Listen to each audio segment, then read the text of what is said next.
Welcome back, everybody, to SSL Premier. We're done with our first series of the night. Solar was able to take the 2-1 victory over Hero, but now we're going to jump into aLive versus Stats for a PVT. All right, now I was watching After Hours with Wolf and Valdez, and you guys were sick haters on aLive. I think he's actually going to do pretty well here, so if I can kind of flip the script a little bit.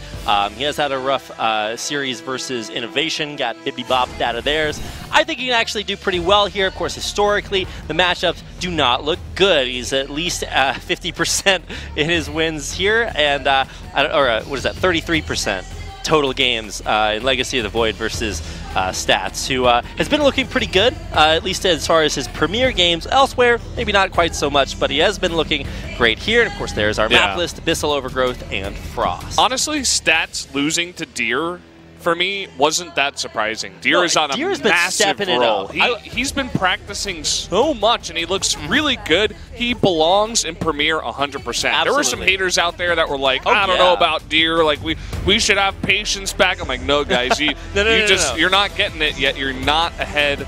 You're not on time with us.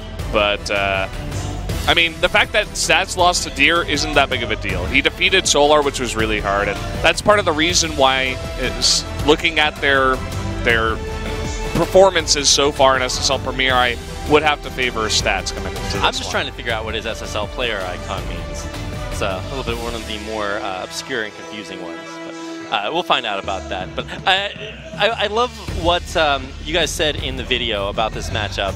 About, or at least coming in from Stats' perspective, that it's not just that aLive is not playing very well, but that Stats rather has been looking really good. So I would expect maybe there's a chance that you guys have to be right, but I'm just taking the anti-hero opinion and really hoping that this guy continues to have that awesome smile on his face. Also, Stats looks really happy nowadays. Stats always looks really happy. He's like the anti-TY, who just always has this "I've never slept before in my entire life" look on his face. He's falling asleep before the matches. He's just grooving, man. Really glad to see players show up and just really give it their all. And of course, he has done very, very well. I wouldn't say that last week was a great performance, but he did make it a close series versus Deer. Now he has to go up against a different matchup. He takes on aLive. Yeah, so we are going to be jumping into Abyssal Reef for game number 1 here for this TVP. Feeling the Stats hype, but I definitely do hope that aLive can put up a good fight against this guy.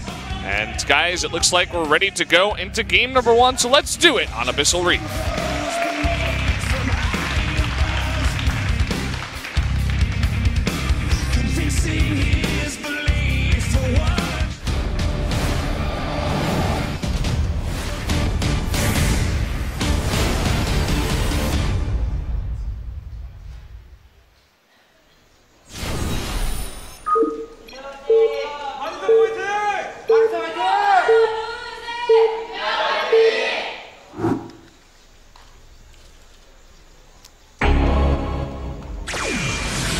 Fly, better fly, Jin Air. We're still working on our fair and cheers, guys. We'll get them fixed out eventually. This is our blue Terran player. Spawning in the upper left-hand corner, it's aLive. And his opponent, the Protoss from Splice in the yellow, it is Stats. All right, so they're spawning across positions. What do you? I'm just kidding. I really like games on Abyssal Reef. I feel like this is a map that has been around for a very long time, not just because it's been in the map pool, but because it deserves to be there. It is very defensible, destructive rocks if you're just trying to run right into the natural. So a lot of times that means that we get games that extend into split map situations. Always love to see those longer macro battles, unless you're playing against guys like Innovation and then he just cheeses you no matter what. So aLive, maybe a little bit paranoid about that. Will be building his buildings inside his base. Something we didn't actually see happen all that often last week on Premier. Yeah, Innovation went up against aLive as... We had Innovation do that classic, also like proxied both games. that he was playing last week. I don't even remember. There were just so many proxies last week. Felt like SSL Challenge was spilling into SSL Premier. I mean, we did get 3 of their players, so it does make sense. Oh yeah, that is true. They're bringing it with them. At the same time, yeah, that week was just cheese week in a way. Not sure 100% what the reason was, but I did understand Innovation's cheese against aLive. Oh, that was the get out build. Yeah, he's like, dude, come on. Like, Innovation is so far ahead of everyone else, like even ahead of Stats, that when he faces off against aLive, he's just like, nah, dude. Like, I want to go home. I want my 800. Let's do this quick and easy. I always try to think of the opportunity, the options that a player has strategically in terms of that ascending brain meme. And like at the front, it's like Innovation best macro build. Right underneath that's Proxy 2 racks. In the second game, he's like, no, Proxy 3 racks. Yeah. He just goes one harder and just takes aLive out. So aLive won't have to deal with that, but he does have a Scouting Reaper. And whenever I watch aLive, I sort of get to sit back in my chair and say, this is the way that playing Terran should look, because it's just super standard. I think aLive usually a big fan of like Stim Marine drops and making that the way that he pulls ahead and gets an edge in games. So he gets one Scouting Reaper, and he builds all the tech buildings you're supposed to see behind that. He's expanding as well, no cheese. Just feels good. Look at what he does here, though. He gets that scout in, sees with just an SCV. Wow. Stats not playing it careful. And now the Reaper can come in here and harass the probes at the natural. Stats not pulling at all. He's just going to let them die. Okay. That's going to be 2. And it looks like maybe a 3rd. He's going to snipe it out. There you go. Okay, yeah, wow, that's the bonus probe right there. Sometimes you can expect to lose maybe 1 if you save the Reaper, 2 if it's dangerous, Reaper escape, 3 if you sack the Reaper, and that's exactly what aLive did. There are 2 Adepts coming across, but this is going to be exactly what we're setting up for, is Stim and Mines on the way. We'll see what this pressure can do. You'll notice that aLive pulled his SCV away from the natural. He knows that this pressure is coming across, and he doesn't have that Reaper anymore. So he's just going to stay at the top of his ramp for now. Wants to make sure he's safe against that Oracle that he knows he's coming because he got that scout down. But Stats, with this pressure that he knows he's putting on aLive, is just going to put down his 3rd base. Super easy, super safe. Yeah, that is a very early, I guess, comparatively. If both players are like slugging it out, a lot of times it's kind of difficult for Protoss players to get that 3rd up. But when you know kind of what to expect, and of course with that Oracle scouting it out, this should be very possible, very doable for Stats. Whoa! All right, that is what we like to call conscientiousness. Taking care of the Oracle, keeping it in mind. Oh wow, he's actually going to come in all the way around and get some SCV kills.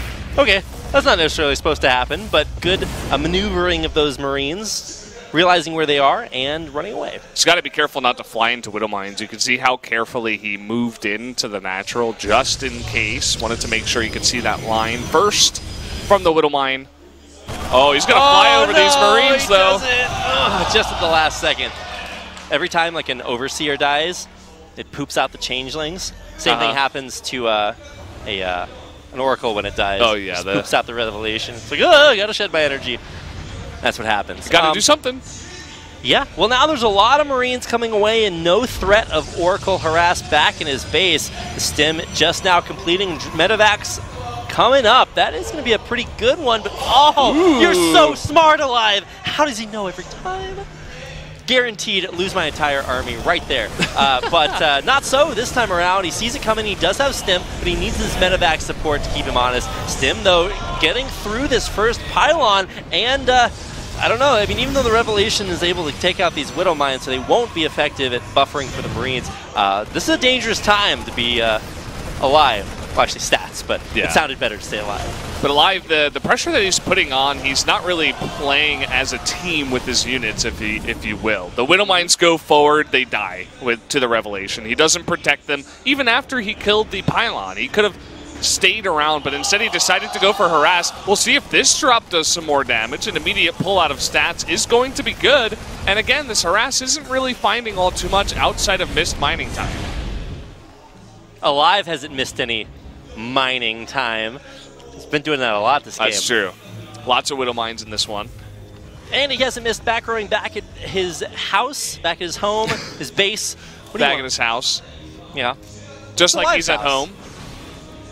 His house in the middle of this reef. Well, you know, this is just a random point, but that's all we've been doing today. The random fact: the Korean president's house is called the Blue House. Oh, that's where aLive lives. Yeah, I was gonna, you know, say that because he's President blue. aLive. Actually, he's the blue color, but same thing. Okay. Well, he also has a blue chair and a blue jersey, so he's really digging it. He's playing the blue race. There's a blue room in the White House, but we don't really have a blue house. No blue house. No. I think the blue house is cooler than the White House. Going in for the double stim drop, but perfectly split army here from Stats. Will be able to deal with it mostly. Just still lose a few probes. Okay, well, wow, that's a lot more probes than he should have probably lost, but brought him back a little bit early. Great little suicide force there by aLive. Does take out 8 to double the probes lost to 16. We're seeing a transition here out of Stats. He is going into a bunch of gateways. Looks like the standard 8 as well as Blink on the way. Doesn't try to make any Phoenixes. He's just staying on this ground army with a low number of Adepts. Only 2, but a high number of Stalkers. Maybe that's a response to the heavy drop play that aLive is putting in here. He's just dropping over and over and over. And if you have a lot of Blink Stalkers with Blink, obviously, you just get them in position and you could shut down those drops very easily. Yeah, and I mean, you know that when you're playing against aLive. Like I was talking about earlier, he's not quite up into that 4 Horsemen of the Terran Apocalypse level, but he does still have trademarks to his play, and one of them is this heavy drop play. What are those Stalkers doing? Those are off duty. He will get a couple of probe kills there, but not too devastating. Taking those Widow Mines out, and might even lose the drop ship. It's got a dangerous path back out, but it should be able to make it. That was a pretty decent defense. He was a little bit late on seeing the medevac come on in, but didn't lose all too much. A nice split towards the end. And finally, we're seeing the next tech route for Stats, going into double Robo Colossi probably as the follow-up. Whereas aLive, he's just been macroing really heavily on 3 bases. Lots of barracks. He's going to straight Marine Marauder medevac with Liberators added in. Got to pull those Liberators back to defend against the Adept shading. 6 workers, though, going down, mostly because they were all building a wall down there, which unfortunately was somewhat unfunded, didn't quite meet its criterion there. All the workers die. It's the Great Wall of aLive. Or dead, as the case may be. They didn't have enough money, so they just hired some mercenaries to kill the workers. That's how they deal with their economic issues. It's a hard not life. All right, seeing a few SCVs die as they are pulled, but a pretty good one, although 10 in total taken out as aLive's army presses out. He won't be able to come back and really deal with this very well, but this is going to be a lot for Stats to deal with on the other side. Big stim up the ramp, but again, he's caught on the ramp. What a terrible place to fight. That is not where you're supposed to go. aLive is going to lose these Liberators as well, and even those force fields stopping several of the units at the bottom of the ramp from dealing damage. Yeah, Stats very comfortably taking that fight. He got the perfect force field. The Widow Mines, they didn't do all too much. They hit the front line, but that's about it. Everything was just stuck at the ramp. It was a lack of execution, lack of control, and it seems like they ran out of money here at the wall again. Yeah, one of the supply depots won't be supplying anything. And of course, at the same time, because those were canceled earlier, aLive actually had to supply drop on another supply depot to make sure he wasn't supply blocked. So, wow, that's a great destructible rock right there. Stats is a hashtag big fan of that one. Oh, yeah. And we actually talked about that when we were going over the map as we were starting the game. So that's one of the reasons that a lot of times we don't see a lot of early aggression, because it's hard to push through that choke point. Fusion core on the way. Looks like he wants to go into Liberator range, but I think he's just a little bit too late at this point. Would have liked it for the attack, and he's really having trouble dealing with these Adept Shades. He really is. Even though these Colossi are out, they don't have that extended thermal lance. The attack upgrade really isn't done, and so this is kind of an anti-timing for Stats. He also has 2 more Colossi about to pop out way back at home. I mean, he does have the army advantage, obviously, so this is still going to be okay, but this might give aLive a chance to get a flank on. You can see him trying to maybe think about coming around behind this 4th base, which is being built on location somewhat brazenly. Yeah, he's going to run out of money for that one. Had to cancel the project in the face of the giant alien army attacking. So here we go. Stats up about 50 supply at this point. Still no Liberator range.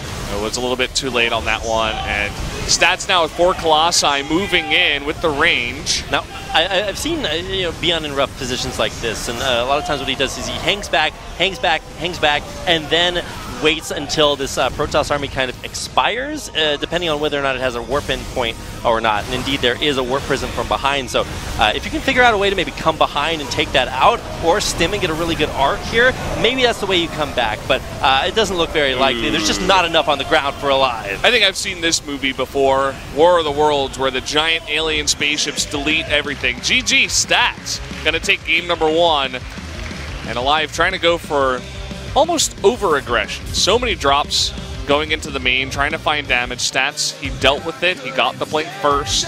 And then eventually that botched attack by aLive, trying to go up the ramp with the destructible rocks. Did not work out, lost the majority of his army, and Stats with the easy counterattack. Yeah, I think you replay that situation like 10 different times. aLive's army still loses. The ability to go up a narrow choke point is a big ball of Terran Marines. It's just never something that is very possible there. So unfortunately for aLive, he chooses the wrong fight at the wrong location and loses game number 1. And that's going to take us into game number 2. Stats looking pretty good. I think aLive actually looked pretty good until he took that fight at the ramp, though. Yeah, I like how active he was being, even though he wasn't finding all too much damage. I think that was just due to the good defense of Stats. Like, if he does that harass, he got a very safe third base himself, and I think we could have extended that game into a much longer game where aLive had a better chance. But as you were saying, that attack did not work out. I don't want to see that again, please. Nope. But I do want to see do it. I do want to see these players play again. And luckily for us, that's what happens in a best of 3.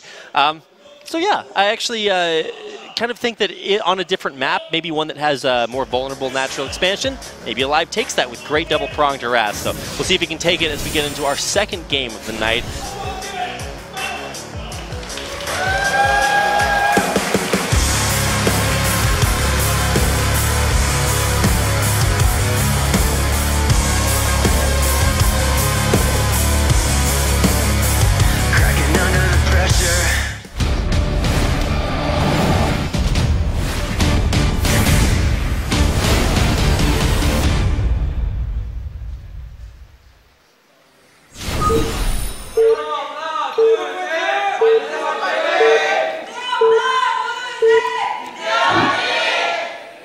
All right, we're getting there. We did it. One step at a time. We're going to fly better, fly into some better fan cheers. Here we go, our Blue Terran player playing for my insanity. It's aLive. It's aLive! That's what they say. He did it.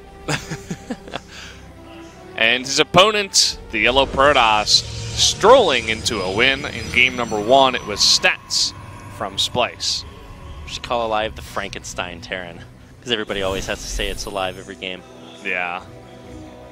We should come up with a new introduction for him. I don't know. Because every time I introduce him, I get the urge. Yeah. And I know you do too. I know everybody does. Well, the difference is you just went for it. I'm like, yeah, I just follow my urges every single time. You know? I get it. It makes sense. Well, it also works because I'm new, so everybody hates my... You get like a couple of chances to do it, and then by chance 3 or 4 people are going to be like, what the hell, man? Like, we get it. Well, my actual job here is to make everybody just, like, desperately want Wolf back casting next week. So I'm well on my way to securing my goal. We love you, Rabbit. We'll see about that by the time tonight's broadcast is done. Probe getting in is going to scout everything out and be annoying, force an SCV to be pulled. Indeed, all of that is transpiring as if I have seen it hundreds of times before. That SCV went down to 20 health. I was getting a little bit nervous about him, but aLive. He calmed my fears. Everything completely standard, although I guess sometimes you'll see those buildings built on the ground if you're facing against a Zerg, if you're against a Terran, built in the main. Everything, though, ultimately will be totally similar, at least for the time being. See, it looks like there's a path where you can like go between the wall and that supply depot. Nope. It's a Brood War wall off, where it just looks like there's the biggest gap to get through, but there isn't. All right, so Scouting Reaper on the way. It looks like aLive is just going to go for the exact same build. Of course, I'm, seeing a little bit far in the future there. He hasn't really indicated too much, but with an expansion coming down, reactor on the way, there's not going to be too many crazy shenanigans until the third base comes down. He didn't wait to bring in the caster curse. He plopped it he just right got down. it right out of the way at the beginning. It's like, let's get this over with. Okay, third CC. There's no way he'll throw down a third command. Oh, yeah. Yeah. It's about the only way it could have gone worse. But. And that's very greedy on this map. If Stats goes in there and gets this scout, he can definitely follow up with an attack that could rock aLive's socks. So we'll see if aLive, or rather Stats, gets the scout. He is going for the Stargate once again. This time it's not going to be scouted by aLive, though. You can see that he is, I mean, when you do go for 3cc like this, you do have to prepare for this, and basically Marines is all you're going to be able to afford because you don't get too much gas early on when you're making this build. Yep. Now, there was a period of time in TVP where Protoss had very powerful build orders. Phoenix Adept was a big one of them. And so one way to fight against that was to just build a third command center. And so that way, even though you sort of were going to lose a bunch of workers, you had the ability to come back with triple mules, with an extra command center producing workers. So you could lose 15, 16 workers early on, and it wasn't that big a deal because you would be able to come through it, rebuild your worker force, and take that third base. So I'm not sure if that's what he's working for, but there are going to be oracles on the way. He's going to go for 2 once again. And you can see that aLive, he is prepared for this. He's only making 1 missile turret at the natural, but I guarantee you he's got his Marines in the main in position. But aLive, or rather Stats, is going to scout that this CC is coming down. I believe you can kill 6 Marines with an Oracle if you have good control. So maybe he wants to stick in there, but that Oracle actually doesn't have too many energy because it was just immediately rallied over there. So probably doesn't want to go for that, just scouting around and waiting for Oracle number 2.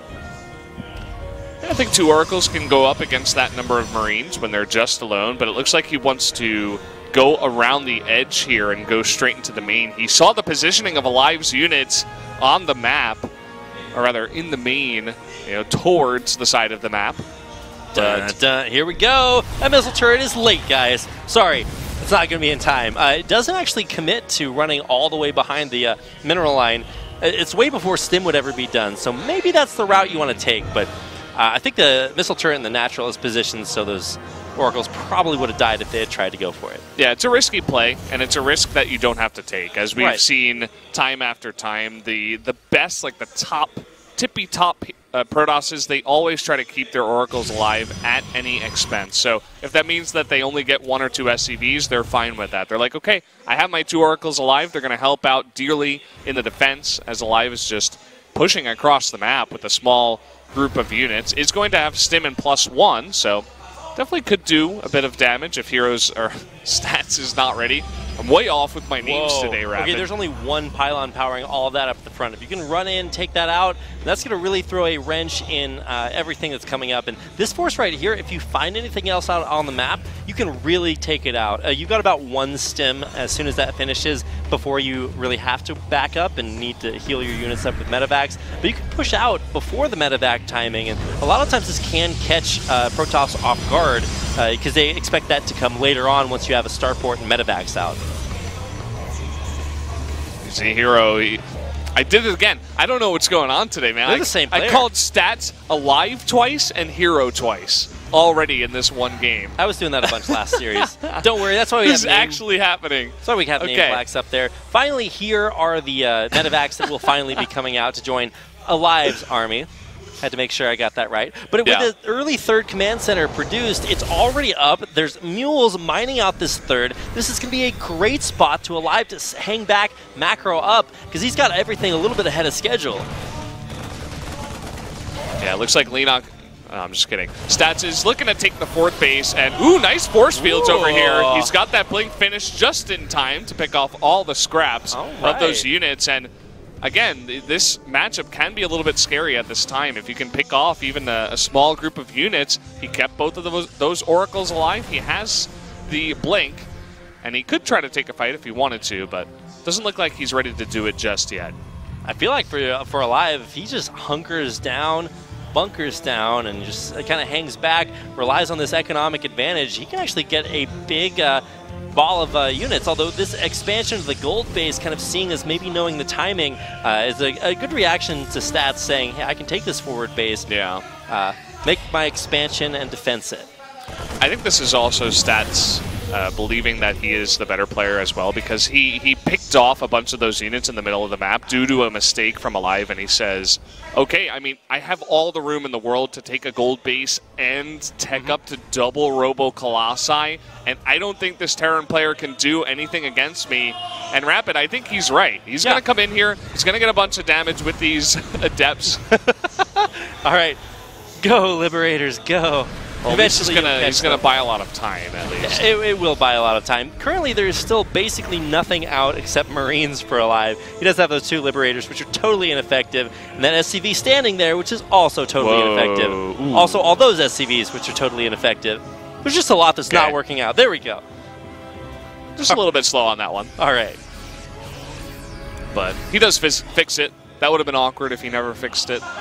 He would have had all the gas mining in the world, I suppose, but that's about it. When you just really have to get the last little bit of gas out of those geysers. Oh, boy. All right, well, there are 4 Vikings at a time being produced in reaction to the Colossus tech. That's going to be coming out here pretty soon, so that should set aLive up pretty well. And keep in mind, he's still macroing off 3 command centers that were completed earlier than you traditionally see that, so I don't think it's bad, even though aLive is kind of forced to be back in his base, but oh, what's that? It's a Ghost Academy on the way. He's preparing for the Supreme late game here. He wants to get all of his tech very soon, even just off of these 3 bases. He knows that he doesn't have an opportunity to put much pressure on Stats at this point, so he's doing the next best thing and saying, okay, let's play a macro game. And this is what I was hoping to see in game number 1, you know, having him not go for a crazy attack and just let him play a little bit safer and allow him to get to this late game where he actually does have a decent opportunity to win this game against Stats. Sacking a few Adepts there, Stats will lose them for only 2 SCVs. Scan from aLive will reveal that gold base position, and that means that aLive might look to push out and try to put pressure on that very far forward base. But Colossi are out, and I believe they have extended Thermal Lance already as well. Yep, they do. And he's got 4 of them, so not going to commit any further. He's going straight into Disruptors and also Storm Tech as the follow-up. Takes out that Liberator that we just barely got a chance to see explode. And that was what turned the tide. That's where you just got to pull back and go back to your base. No, it was actually the Warp Prism, but a little bit sloppy control there. Stats will lose that. aLive taken out. Loses only 3 SCVs, so once again, more of those suicided Adepts. Good response there by aLive, getting in position. And killing that Warp Prism is going to be fantastic, because now aLive doesn't really have to worry about drops. He finally takes it out and he says, okay, maybe now I can finally attack? I don't think he has any... Oh yeah, he has 4 Ghosts in this army, so those are going to be very key. Yep, very high energy as well. He'll be able to snipe those Colossi. No, I'm just kidding, that would never happen. But Disruptors are out. Storm on the way. I think this is a holdable for Stats. Oh my God! No! He's going to lose every single Ghost to those Disruptor shots. Now, there's still a lot of bio here, and those Disruptors will be on cooldown, but look at all these Colossi moving forward, just destroying this bio. That was gigantic by Stats to pick off all of the Ghosts before the fight even began. He loses every single Colossi, but there's just a gigantic ground army here. Stats will be able to push forward, and there's not going to be a lot in his way.